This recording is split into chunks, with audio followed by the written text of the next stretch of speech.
This is the Global Broadcasting Service, serving remote outposts since 1928. Hi, everyone. Welcome aboard the Walt Disney World Express monorail. Caramba, we have something really big for you today. Welcome, foolish mortals. Now then, hang on to them hats and glasses, because this here's the wildest ride in the wilderness. This is the DVC Pod with Phil Schoen and Jason Dodge.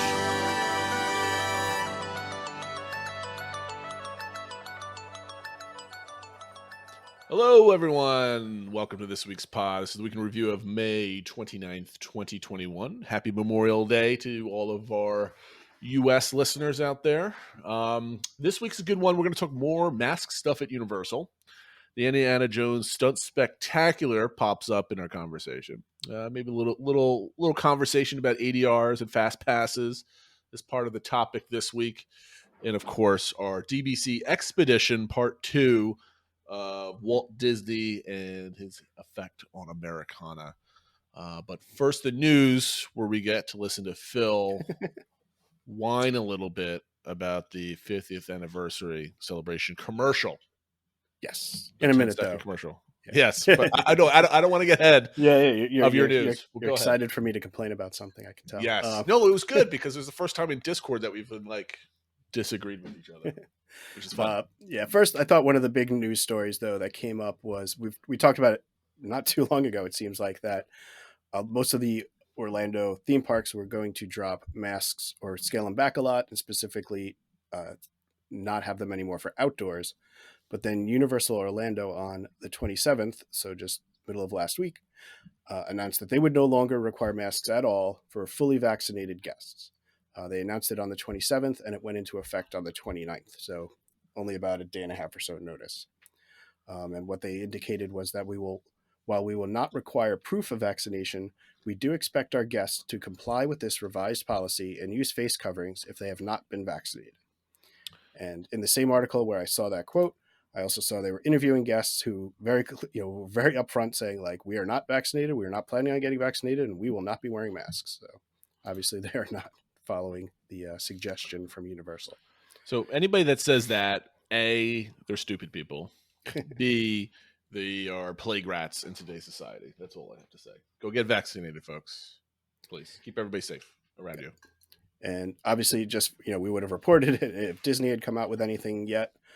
They haven't, although Orange County did get their rolling 7-day positivity rate below 5%, which was what the county had set for enabling the removal of mask requirements, but there hasn't been anything official out yet and no word from Disney if or when they will be changing their guidelines. So you can send all your hate mail to me on Twitter at jdodge80. But am I being harsh, Phil? Calling people that won't get vaccinated and then also will take their mask off as stupid people? Well, I think am I being fair?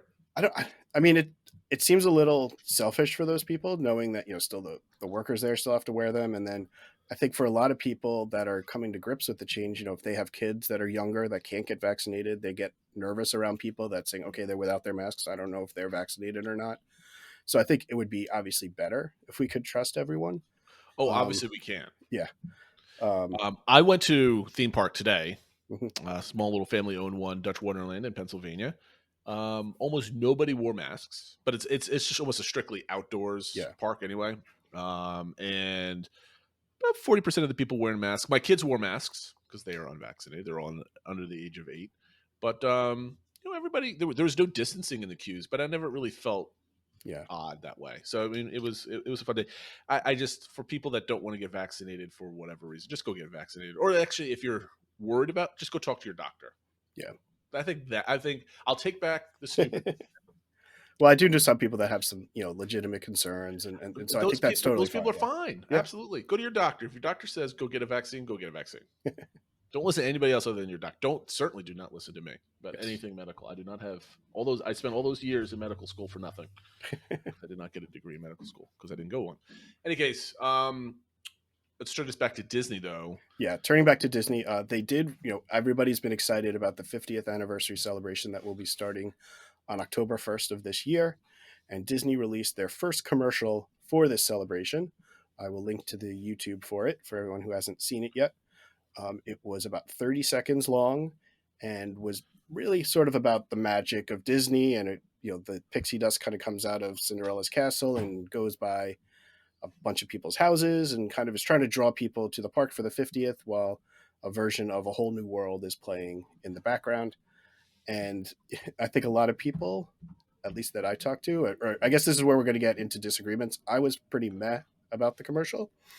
It didn't really do much for me. It was like, okay, pixie dust, right? Like, let's build off the nostalgia. You're celebrating 50 years. What is this 50 years about? Like, start with, Walt talking about the Florida Project and stuff like that. And I will say that this might be more of a teaser, and maybe that version of the commercial is still coming, but this was marketed at, this was hyped up to be like the day before, like, this is going to be released, our big commercial for the 50th. And I didn't really find much in it. Okay, so a couple things here. If you're not on Discord already, please go to Discord, because this is where we were all fighting about this all week long. Friend of the show, Ryan Teets from the Crescent Lake Club, ended up watching about 30 hours of commercials. He definitely went down a rabbit hole that we were feeding. But. Yes, of course. But here's the thing. I'm not disagreeing with you that it was meh, right? Yeah. I watched it. I'm like, okay, whatever. But Phil, you and I are not the audience for this. You were expecting more, some like grandiose, amazing, I don't know, commercial for it. But like, I guess we're both going. Yeah, I mean, like, they've got our money, right? Obviously, we're going, so they don't need to appeal to me. But I thought that the family that maybe hadn't been in a while show like people going in the 70s and 80s and 90s, and like, so they start remembering when they went as kids, and now they're like, hey, maybe we should bring our kids and things. I don't know. They don't seem to play into nostalgia as much as I thought they would. The people that have the nostalgia bug for Disney are probably going to be going in the next year and a half. Right. So you're advocating for the people who have never been. Right. Because that's your bigger audience. I would say very long time. Well, haven't been there as adults. Yeah. Finally have kids for themselves. Right. So Disney is what is the bigger slice of the pie? You have a bunch of people that are half and full fanatics like us. We're the full ones, but then you have the ones that maybe go every 3 years that aren't maybe on the message boards or anything else like that type of thing. But they keep tabs with it maybe a little bit. They're certainly going to go because they had a year where they didn't get to go, right? You've certainly got a lot of people that have that Disney money hopefully still saved up and hopefully still doing well post-pandemic. And I honestly, I think this is kind of like, I think you hit it nail on the head. This is just a teaser, right? Because Disney's not just going full-blown 50th now, right? It's was it seasons of celebration, or what do they call it? Well, 50th anniversary celebration. It's 18 months long. Yeah. This is just the start of it. Right. I mean, they're slowly rolling this out, right? If COVID wasn't here, it was going to go boom. It was going to like just drop on you, basically. So they also don't have enough room for everybody. Yeah. That's another thing, right? All the hotels aren't open. So if they really open the floodgates with like their, assuming, let's say they have the best commercial ever made that made you start crying halfway through, you're already booking your third trip in 4 months for, one in November, one in January, and one in May because that commercial was so good. They're not going to have anywhere to put anybody. They're still staffing up for what they're doing right now, and then they got to get all the hotels going. So I think that's why they're kind of slow playing it. That's true. I mean, maybe this is just to start planting the seeds, and not for the people that are going to go for October 1st, but the people that may be like, hey, maybe next summer or something. Like, we haven't thought about Disney. Maybe we should do it. So how many people, I mean, this is something for all of you out there, and maybe you can come back to us on Twitter or social media somewhere else, on Discord. Ask 5 of your friends that aren't, huge Disney people or not Disney people at all, and ask them, did you know this is the 50th anniversary of the opening of Magic Kingdom? I guarantee you, if they're not one of the types that listen to this podcast, they would not know that. Right. So I think this is just the intro to like, hey, by the way, Disney's doing something special down in Florida this year or for the next 18 months. Yeah, that's true. Yeah, I mean, I get that. I think I just selfishly want to be as hyped as possible for my trip and the event and everything. And I'm obviously still very excited, but I wanted the commercial to make me cry, and it didn't make me cry. All right. but here's the other thing: is like, what gets you hyped? How does going to Disney? So you went beginning of 19? You're going again. Then your wife's going. There's a girls trip going early next year. You're going to certainly go sometime in the spring next year, I would imagine, assuming Tron or well, we'll see. Guardians is open, right now we have a trip to the area booked for next February, but we don't know what we're going to do with it. We might not do Disney. So, but if they announced that Tron would be opening for then yeah, we probably would do Disney. But back to the point, like what would get you hyped up? Well, right? I think, like I said, I think part of it is building on the nostalgia and just the whole emotional element of being there. But the other stuff is, what else are they? I mean, so far they've only announced like new costumes for Mickey and Minnie and some light shows. But what would get you hyped? I mean, like a normal trip, you get your normal hype, right? You're going back home type of thing. And I personally don't feel the real magic until like you step foot on property and like now it's real. Like once you enter the bubble, that's the hype, when the hype really starts. We have our own family rituals at home, the planning and the calendars and all that other stuff. It gets a little bit more real, but like. I don't know if a commercial, whatever. Maybe I'm just cynical or something. I don't know. A commercial is going to hype me up, but for that, but whatever makes Disney more money, I guess they know better than us when it comes to marketing. That's true. They definitely pay people quite a bit of money to know what's supposed to go in those commercials, more than a bunch of yahoos on Discord. But exactly. On other theme park news, though, related to Disney, but some other ones, is if you are in the market for a job, a lot of them are hiring and are putting out incentives there to hire. We know that Disney has put out that they're hiring full-time for food and beverage. We know that they have the return of the college program. They just had the largest Traditions onboarding class, so they are bringing people back as quick as they can, really, and trying to get more people. We saw Universal announced that they're increasing their starting base pay to $15 an hour, up from $13 an hour, and giving the existing team members a corresponding raise. Good. And then I also saw Cedar Point, which obviously is not a park we talk about very often, but they must really be struggling to get people, because they said for their seasonal and part-time pay, it was $10 an hour last year. They're upping it to $20 an hour with a $500 sign-on bonus. Well, I mean, on theme park related, my own company that I work for, there's a giant branch that's all service related stuff. They're offering all employees anywhere between $1 or $10 to $1,200 just to bring somebody on. Yeah, and that's just a sign on, but not for the employee, but for the person that has the lead on the person, right? They have to work there 30 days or 6 days or something, whatever it is. But everybody's doing this, and I'm glad you're seeing that in Universal. Disney starts to needs. Yeah, I think it's good. I mean, if one positive that maybe came out of all of this is some workers in the service industry realized that they were probably underpaid and to come back severely. These jobs that maybe weren't always so positive, they need to be paid a little bit better. So hopefully that continues. Some of this, I've got this is certainly not breaking news. I don't know if you know this is actually news, but I heard through the grapevine that the college program people are only going to be put to work at Epcot festivals, culinary and housekeeping areas. Yeah, and custodial, right? Right. So they need. Those are the things that people are probably not signing up to get jobs for at Disney. Right. But those are the positions that are typically, either least impactful to your trip and some of the harder feelings. Yeah, we actually were talking about that a little bit. Sometimes I think custodial gets kind of looked down upon, but one thing I remembered from my trips as a kid was my mom constantly commenting that she loved going to Disney. The main reason she decided was because the parks were so clean. Yeah. So I think, it's like I said, it might get looked down upon, but it actually probably has a big impact on your trip and why we hold Disney so high in our minds. So I mean, what's the coolest thing when the guy that's sweeping up the streets and then he paints like a Mickey with water? Yeah. with his broom? I always thought that was always cool. And that is it for the news. So a reminder of our social media accounts: Twitter @PodDVC, Instagram the DVC Podcast, Facebook DVC Pod, and of course the Discord server.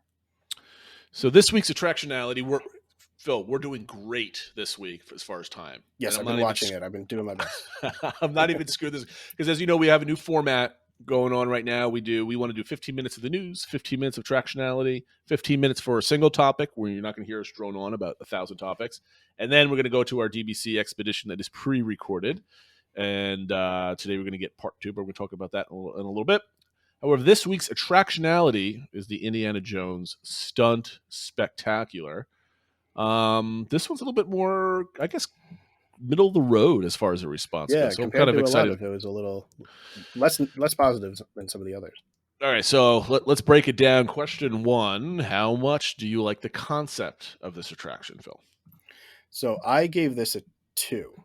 And I have to admit, a lot of my votes were thinking of the park as it is now, which is, Of course. around immersing you in, putting you into the movie, putting you into the theme, not showing you the behind the scene bits. If this was opening day of Hollywood Studios, I would probably give this a 4 or 5. But for today, I give it a 2 because, well, it's obviously about an adventure theme and Indiana Jones and stuff like that. It's showing you the behind the scenes, which is the exact opposite of what things like Galaxy's Edge and Toy Story Land do. So I don't think the concept makes sense for where it is, and just the concept of a behind the scenes showing you how the sausage is made stunt show fits.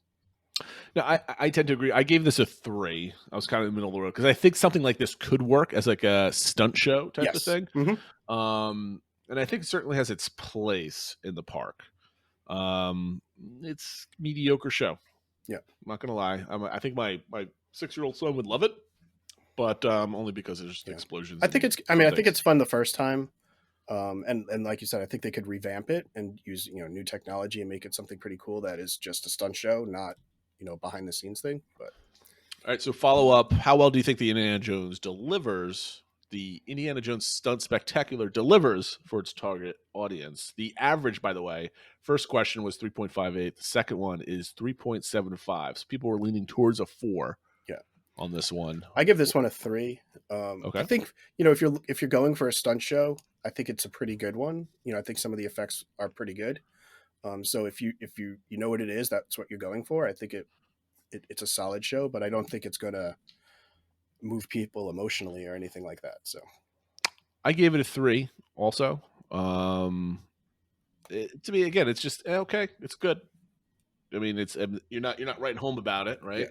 Just another thing that you saw, which kind of makes that question a little hard to answer because now, okay, yes, okay, don't really care anymore. Here's the thing: how much do you personally enjoy the Indiana Jones Epic Stunt Spectacular? I didn't vote because I never sat through the whole thing. I've only seen pieces of it. What did you rate this? I gave it a 3, which is what almost everyone gave it. That was the highest vote count. I enjoy it. I think, like I said, I think it's solid for what it was and showing you the behind the scenes. And I think the first couple times you see it, it's enjoyable. But compared to a lot of other things in that park or on property, it's hard for me to give it more than like a 3.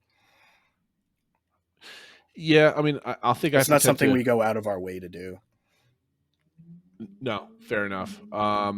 Last question. I think this one's going to be an interesting one because this is going to blend into like a mini topic right after this.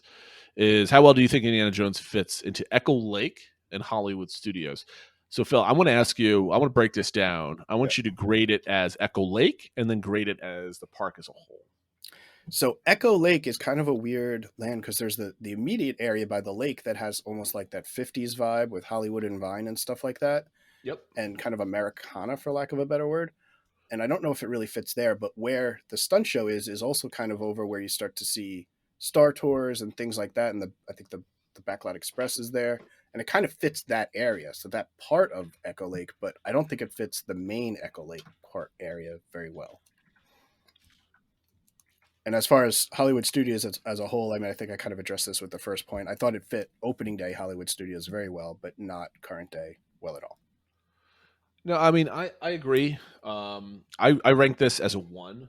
Yeah. I was the other person who gave it a 1. So. Okay, so we need to disagree more often. This is too hard.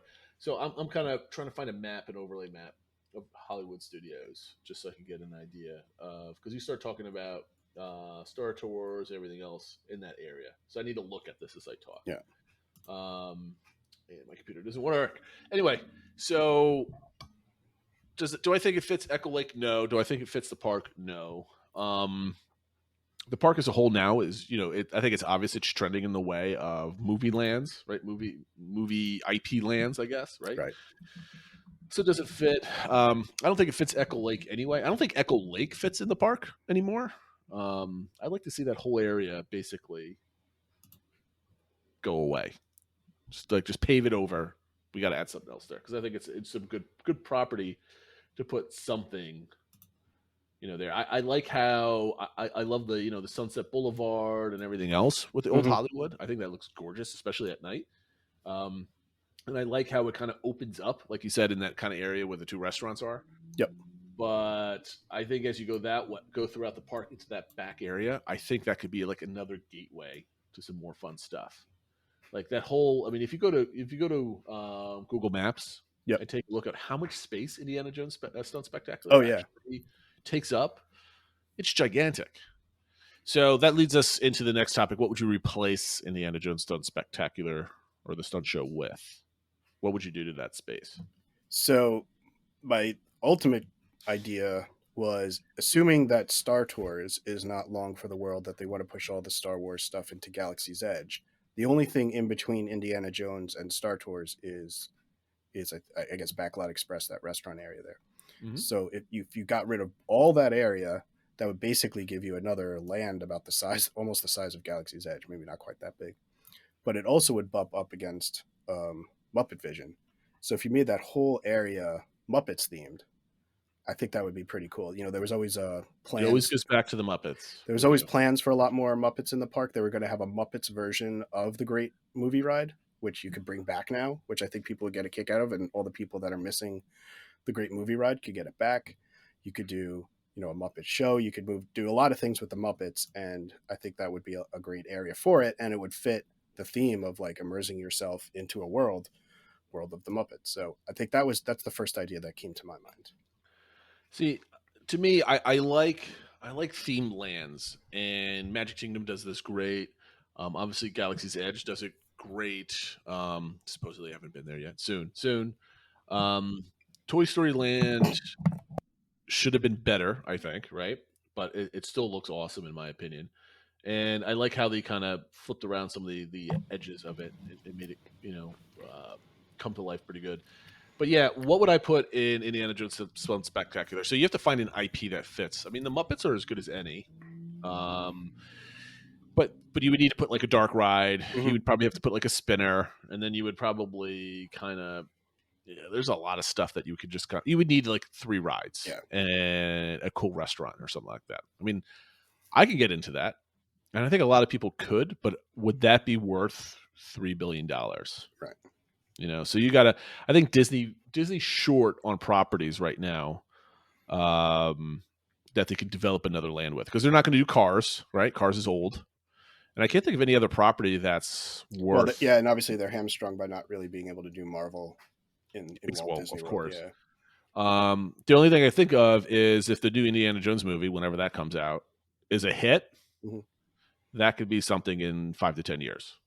Yeah, that was the other idea I had, was like either just Indiana Jones, just a different, like a ride or a different show, and then maybe build it out and either directly or indirectly connect it to the whole like Society of Explorers and Adventurers and stuff like that, and bring over Mystic Manor or something like that, and kind of have that whole sort of adventure theme that isn't Adventureland. Obviously, that's at Magic Kingdom, but like kind of like all the adventure type things that have been represented in movies versus. I mean, I get down with that too. I mean, it's more of I'm going to call Hollywood Studios an adult park, but they do serve beer in a lot of places, right? So, I would very much love an Adventurers Club-esque kind of restaurant, right? I think that would work too, especially if Jungle Cruise is like a hit in theaters, and that becomes a kind of like another Pirates of the Caribbean type of run.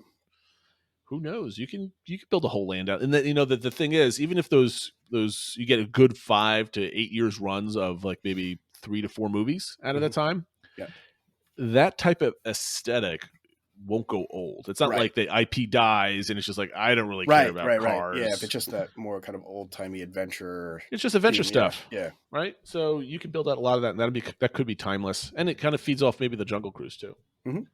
So I'm totally with. All right, with I think that. we solved it.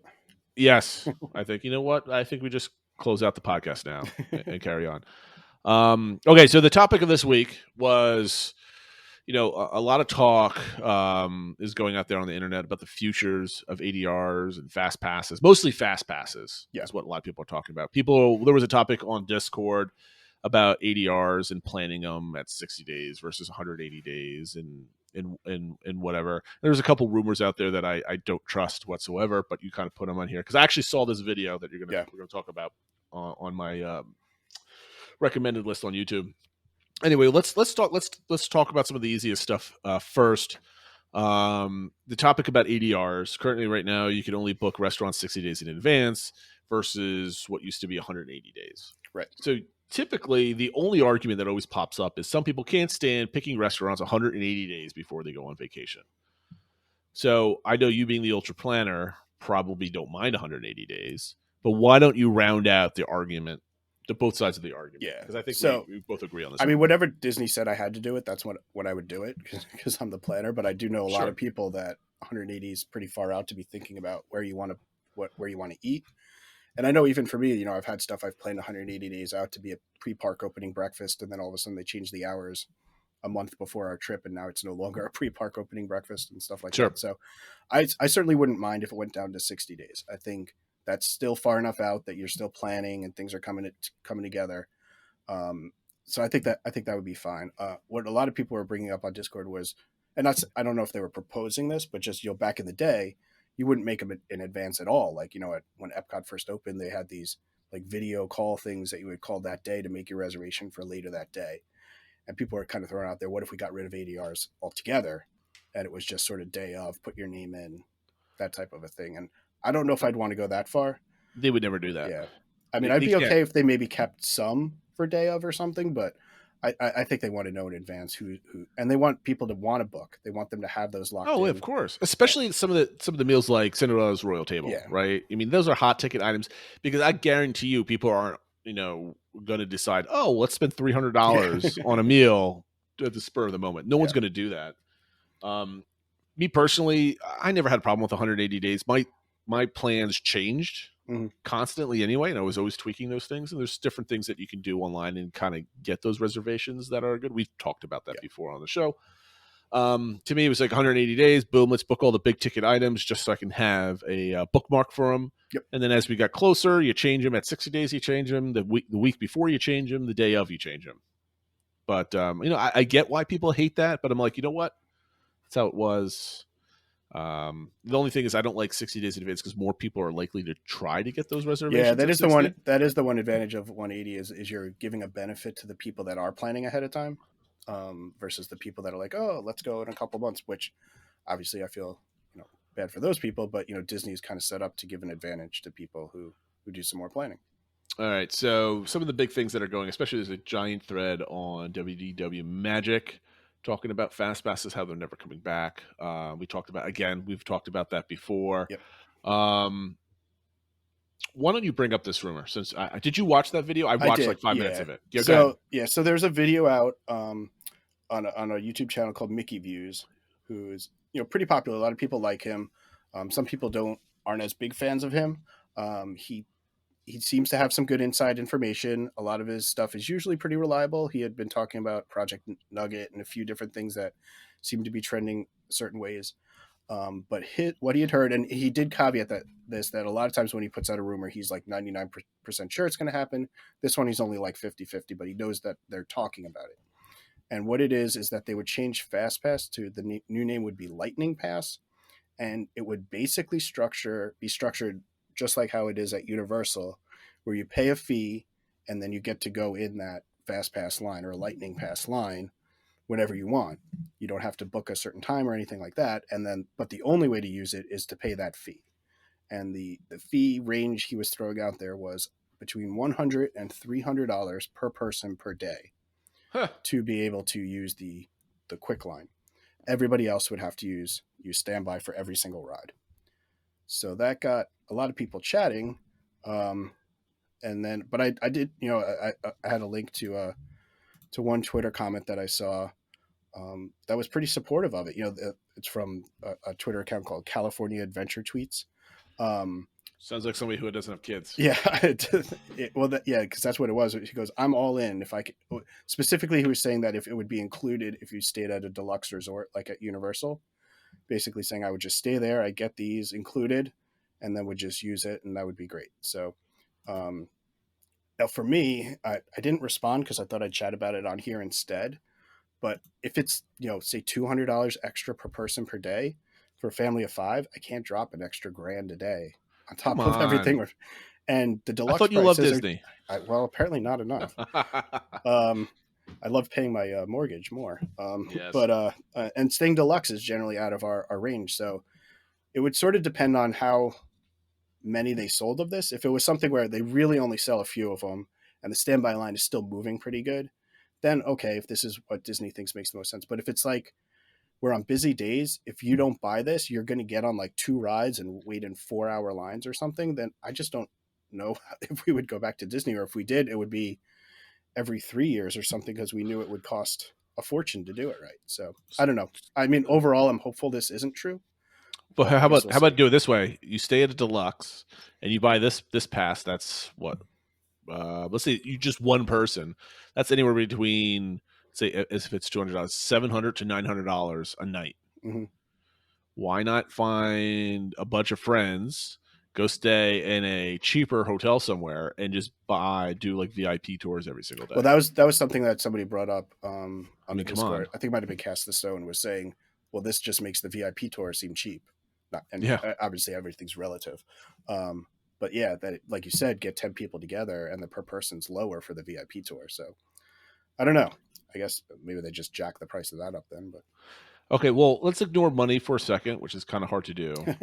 What form factor do you like the best as far as a skip the line mechanism? Out of all the things that have been rumored out there, I mean, you've got the old school paper versions, you've got the Fastpass Plus that we have been used to, you've got package deals like buy a pack of mountain fast passes, or buying them individually, or something like a lightning pass that we just talked about. Like, what is your favorite, or is it something I didn't mention? So I think if I had to pick one, and obviously it comes down to it's hard to think of these without money playing a factor at all.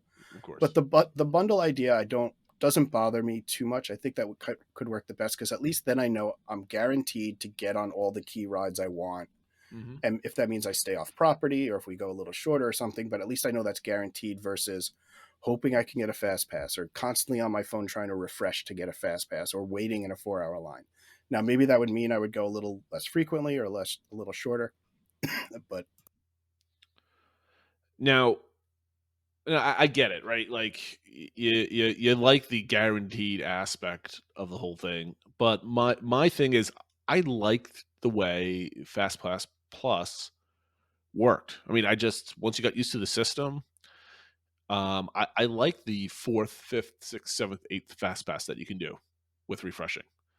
And with my small family, or excuse me, I have a big family, but all kids, I mean, I didn't mind getting up and getting my early in the morning, getting the fast passes, 60 days in advance for Mine Train or whatever, right? Like, I'd at least get on those rides at least once in the vacation. Mm-hmm.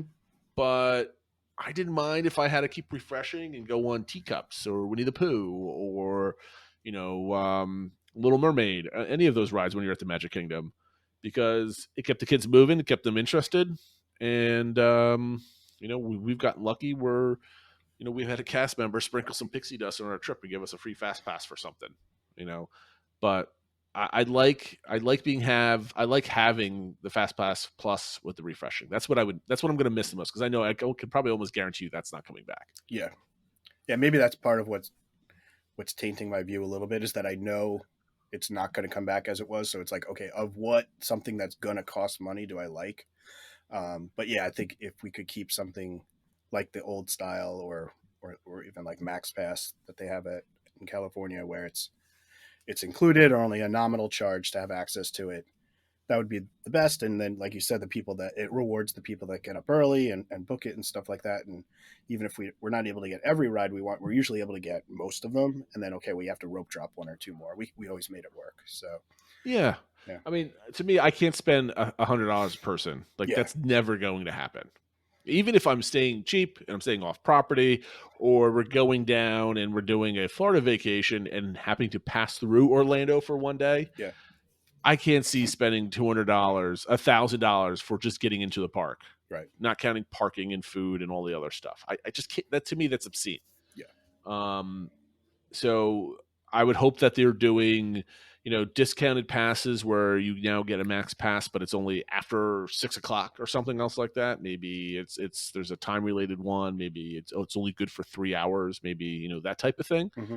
So now you're going to have touring plans that get you racing across the park. Like you've got a 2-hour max pass. This is what you do. And you just sprint. I think that would be actually probably lead to more heat exhaustion and trips to the infirmary. I don't know. I don't know what direction to take this question. Yeah, because I'm terrified what they're going to do. It's the per day per person that gets me, and I think that might be one reason why the whole bundle thing is somewhat appealing, assuming it's like you could kind of spread those out over your trip. Because even if say it's $150 or $200 per person, but that's it for your whole trip. I'm not saying I want to spend that, but I think that's easier to justify versus $100, $200 extra per person per day. Then it just becomes obscene. I can't see them not offering on property guests something at least for the next year, right? They're going to slowly take it away, type of thing. One of the things I posted on WDW Magic was I expect them, if it was me and I was greedy and I wanted to get all the money out of the system without upsetting the apple cart, right? Not just like ripping the Band-Aid off and just kind of dropping, you have to spend an extra, $1,000 a day for a family of 5. Is you start off, refreshing's completely gone. On-site guests get a handful. So deluxe, everybody gets 3, right? And then in a year from now, it switches, so deluxes get 3, moderates get 2, values get 1, type of thing. But what you could do is when it switches to that, just like you get free dining, but you have to upgrade to hopper tickets to actually get it, or you have to upgrade your quick service plan to your Disney dining plan, the medium tier one. You can upgrade your moderate resort for 2 up to 3 for an extra, I don't know, $50 a night type of thing. Yeah. And you get an extra fast pass every single day for your whole party type of thing. So it's tied to the hotel room cost. Or it's like kind of like an add-on like hopper passes, right? So the difference between a package with regular tickets and hopper tickets, I think you're adding like $20 or $30 a day per ticket type of thing. Yeah. I could see like, instead of the dining plan coming back, I can see a fast pass plan coming back, or lightning pass plan coming in, to the fact where now it's like the free fast passes, like free dining, but then you kind of hide the extra charges somewhere else. I definitely could see that, where they embed it in the package cost, whether it's free or something like that, but it's like, oh, here's your package with it, where it's cheaper than if you bought the components individually. Yep. But and that's sort of a thing where it's still more expensive than if you got a room only discount or whatever, but by bundling it all together, you would save some money. And I could see people being like, okay, well, if this is just another thing that's embedded in the cost, it is what it is, but now we know we get on jump the line on everything. So. Yeah, I mean, I think we kind of beat this one to a pulp for the week. But just remember, there's every other park in the world does this, and every other Disney park in the world charges for these things. So this is nothing. This isn't anything new. It just happens to be that their busiest park doesn't have the system in it. So we'll see. I don't think Disney knows what they're going to do, to be honest with you. No, I don't think so. All right, before we get to the expedition, we're going to do the DVC Recommends of the week. Phil, this week was yours. So I was trying to think of different things for DVC Recommends, and I know the last time when I had recommended a car service, a couple of people actually reached out and it was a good one. And used it and that sort of thing. So I thought I would go back and, what are other services I've used? And so I'm recommending this week Extra Hands Vacation Services, which is basically like a childcare service that provides either in-room or in-park childcare. So they would come with you if you want into the theme parks and help you with the kids. I know some of my friends have used it if they've done a trip like maybe by themselves with their kids. So without their partner, they would hire somebody for a day to help watch the kids so they can go on maybe with the older kid onto some of the bigger rides that the younger kids can't, but they don't have somebody else with them to do rider swap and stuff like that. We used them when we actually had an event that was being held at Give Kids the World that my wife and Judy and I went to. So we had them come to our hotel room and watch the kids for the evening while we went out. And they were great. Communication was great. Their rates are very competitive. We felt very comfortable with them. It just so happened the person that was watching our kids used to work at Give Kids the World. So overall, we were really happy with it. And I know this is something that I've seen other people asking about, when this topic comes up, like we want a date night out or something like that. So they were great. Like I said, communication was great. They also have some other services like stroller rentals, and they do tour guiding and stuff like that. But I definitely would recommend them for their in-room or in-park childcare services. Don't forget the website, sir. The website, yes, I will link to it. It's vacationsitterfl.com, but you can also just Google search Extra Hands Vacation Services. Now, I know my mother listens to this podcast. Mm-hmm. Don't get any ideas about reasonable rates, Mom. Okay. It is just more saying. than free. Exactly. Love you, Mom. That's a good one, Phil. I know a lot of people talk about that. I know my sister has experience, not with this service, but I think they've used the actual Disney service for this, and she's always felt comfortable. But definitely try this one out. Phil, thanks for that. This week, right after the break, we're going to get to the DVC Expedition, Disney America Part 2. We're going to talk about the studios and Walt's impact on the studios, and in turn the studios' impact in American culture throughout the years, and shortly after Walt's passing. And we'll get to that in a moment. Attention all passengers. Attention all passengers. A rather large leopard has recently been seen in the vicinity. The animal can be identified by its razor-sharp teeth, long menacing claws, and a loud ferocious growl. If spotted, please contact the local authorities immediately. Oh dear. Never mind. We seem to have found him. Nice pussycat. Previously, we discussed how and why Walt Disney was a patriot and his impact on American culture as a whole. Now we're going to move on to how Walt's sense of citizenship became a driving factor in the studios and the parks. Walt the man was a whirlwind of perseverance, but he built an institution that personified his love for his country and the virtues it holds dear in liberty, hard work, and a sense of independence. To this day, Disney Parks and Studios has been a tentpole in American culture and history. First, the studios. The studio's contribution to Americana and pop culture is pretty evident. However, one thing that many people may not know is its contribution to the U.S. military. Walt Disney Productions made their first contribution to the military in 1933 with a military insignia, and went on to create more than 1,200 insignias for all branches of the U.S. Armed Forces.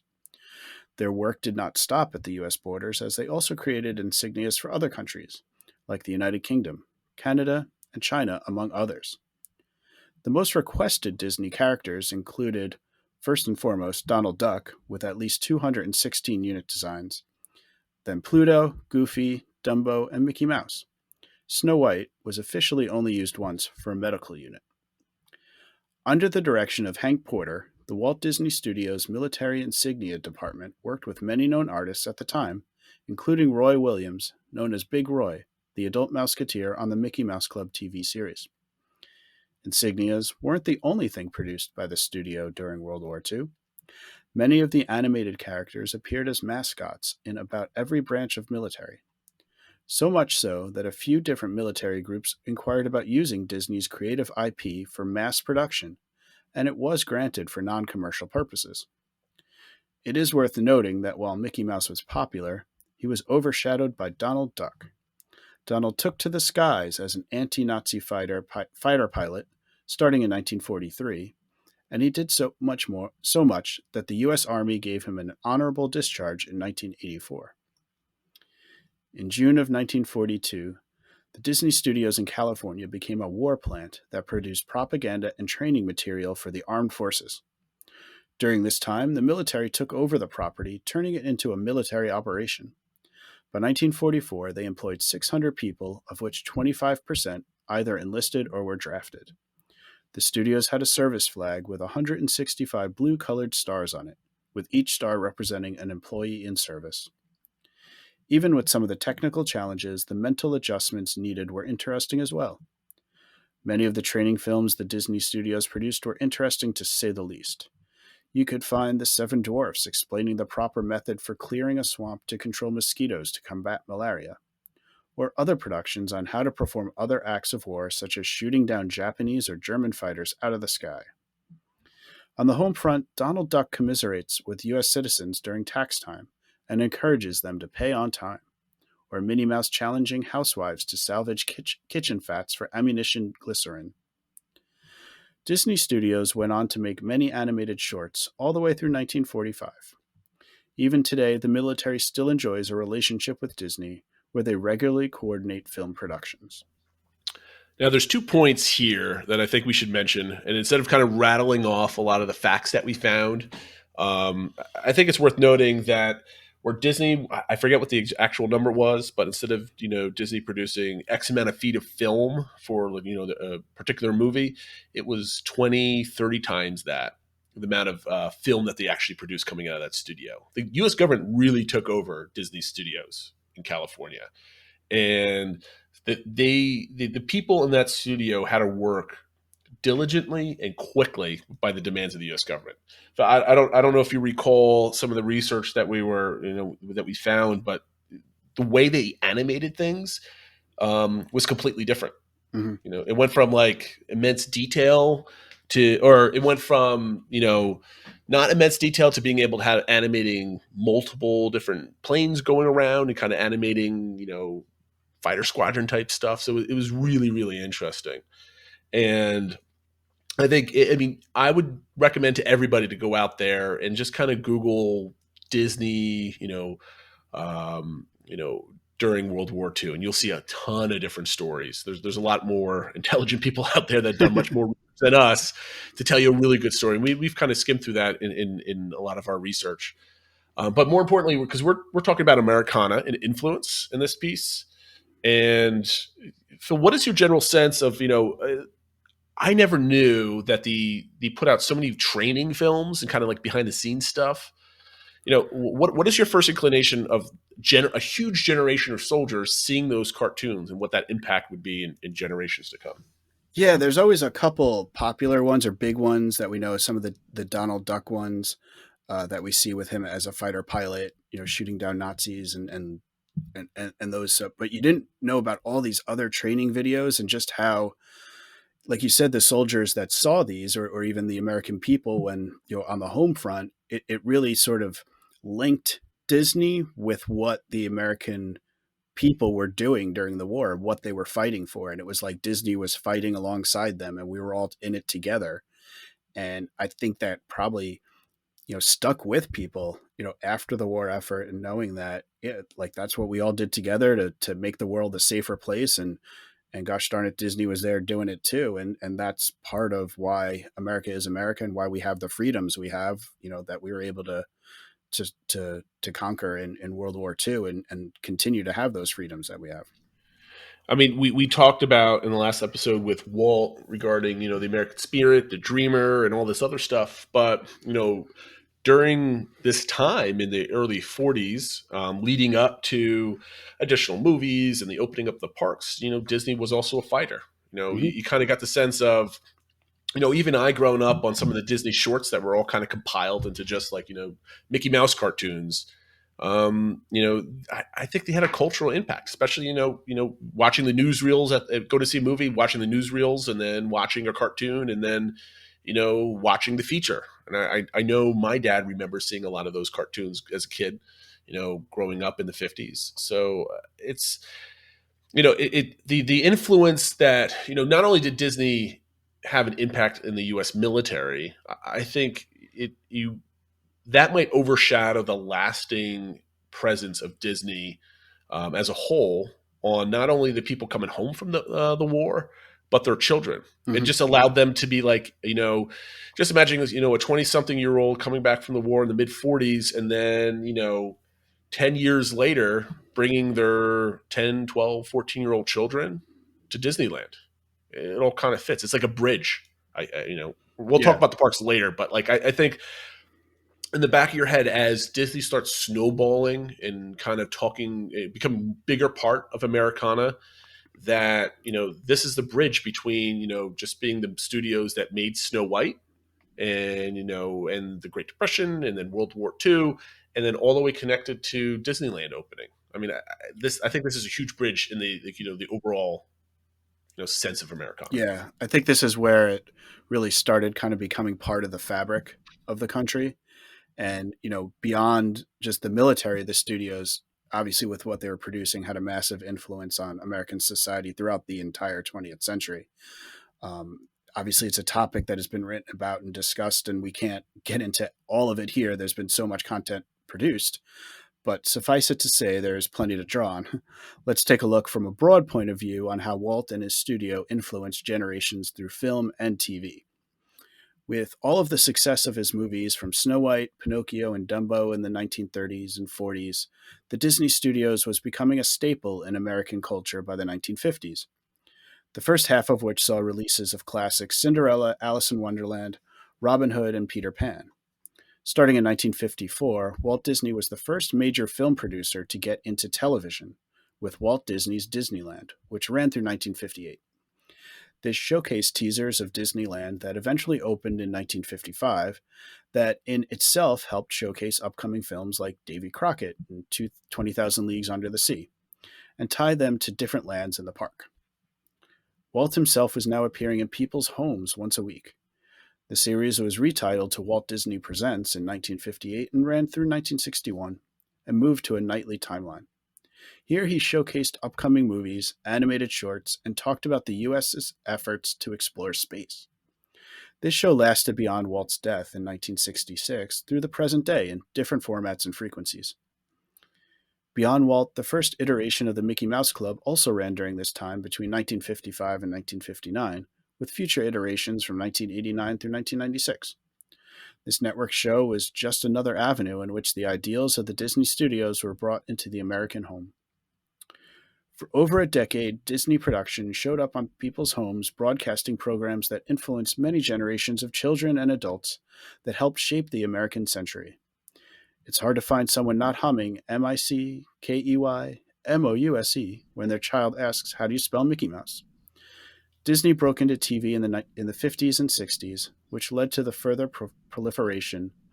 But later on, Disney had huge success with cartoon series in the 80s and 90s with DuckTales, which helped spawn the Disney Afternoon and other cartoons like Adventures of the Gummy Bears, Tailspin, Aladdin, and Gargoyles.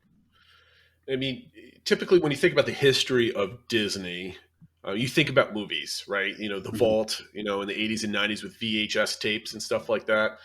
And you really have to capture how prominent Walt was on TV. Even my mother remembers, Walt being on TV every week and kind of watching him. I mean, he was, Walt being the dreamer. And you mentioned about, efforts to explore space and, scientific discoveries, real kind of World's Fair type of stuff. Mm-hmm. It was really like a showcase of what's great about America, especially, you're coming into the 50s and 60s, especially at least in the early 60s before the later part of that decade and the turbulent times in society. I mean, he basically, was a perfect example of, the gleaming future of America. It's no surprise that during that time you kind of see, flying cars and, the Jetsons and the amazing future that, America holds for itself, that kind of dream. Kind of give you the impact on TV. I believe this the stat was when Davy Crockett first went on air, I think it was late in 1955. It showed, I think it had an audience of about 40 million people. You don't get that these days. I mean, it was vastly more people watched Davy Crockett than the accumulation of people that watched The Mandalorian. And that was split into 3 different shows, and then the movie that stitched the 3 different original Davy Crockett TVs went to a movie that later that spring, and was a huge success. I mean, it would rival Frozen or the Avengers. And that Phil, we were talking the other day. You every kid wanted a coonskin cap and a rifle with their powder horn and all this other stuff, and a massive influence. Or I guess that maybe that was Disney's first kind of taste in TV and merchandise and all the stuff that kind of went with it, that they were kind of, taken by surprise with a lot of that stuff. And, with Walt's endeavors and everything else, it's, Disney was not just reaching into your hearts and minds with a couple cartoons or, movie that came out every couple years. Walt was now in your living room every single week. And, I think that had an impact on a lot of people of, mid 20th century and their children. Yeah, I think, as I mentioned before, how Walt and the Disney studios and what they were producing was becoming part of the fabric of America. I think during this time, Walt was really becoming part of the American family. The whole family would sit around and watch TV together, and Walt would be part of it, and it would be like Uncle Walt for everyone. But what I think is really powerful and shows the success of all these properties and the company as a whole, and what Walt instilled in the company, is how it lasted well after his death and continues to this day. We can see that, whether it's through purposeful propaganda or just telling a wonderful story, Disney's theatrical releases have been part of nearly every American's life for nearly 80 years, including, after Walt's passing. So starting from Snow White, but up to Frozen, from Mickey Mouse to Elena of Avalor, from Davy Crockett to the Avengers, Disney has been producing products that shape generations of children. That influence not only shows up in the creativity of people everywhere, but the positive messages it sends. There has not been another studio or company that has had that much influence on children and adults around the world. Post-World War II, the Disney studios created fads that are now part of historical pop culture, from Davy Crockett in the 50s spawning toy sales and hit songs through the 1980s with the VHS home theater craze, all the way through the billions of revenue from princess toys and costumes. From Snow White to Infinity War, how much has the Disney studios influenced our everyday life? How many children have grown up singing Frozen or playing Iron Man? Ask your father or grandfather about the King of the Wild Frontier. When the studios were in a lull in the 1970s and 80s, the parks, specifically with the Florida Project, is what fueled Disney's cultural domination and influence when they became the vacation kingdom where Super Bowl champions went to visit. And, we already talked about TV, we talked about World War II, but kind of what's prominent through the whole thing is basically how you mentioned, it's purposeful propaganda. And I think they learned a lot on how to create a message. And, it went through every single TV in the mid 20th century, like we said. And that influence just kind of ginned everybody up and juiced everybody to want to take part of something that has to do with Disney. And, my own son runs around wants to be Tony Stark. And my girls have all the Disney princess, costumes, and kids have been wearing Mickey Mouse and princess costumes for, almost 100 years at this point. And, that kind of penetration to American culture is like, you can't get away from it. And looking through all the different phases of the studios and what they've done, you can just see them putting one foot in front of another, creating this, synergy of the Disney company and, kind of wholesome Americana. And that's kind of what we're talking about.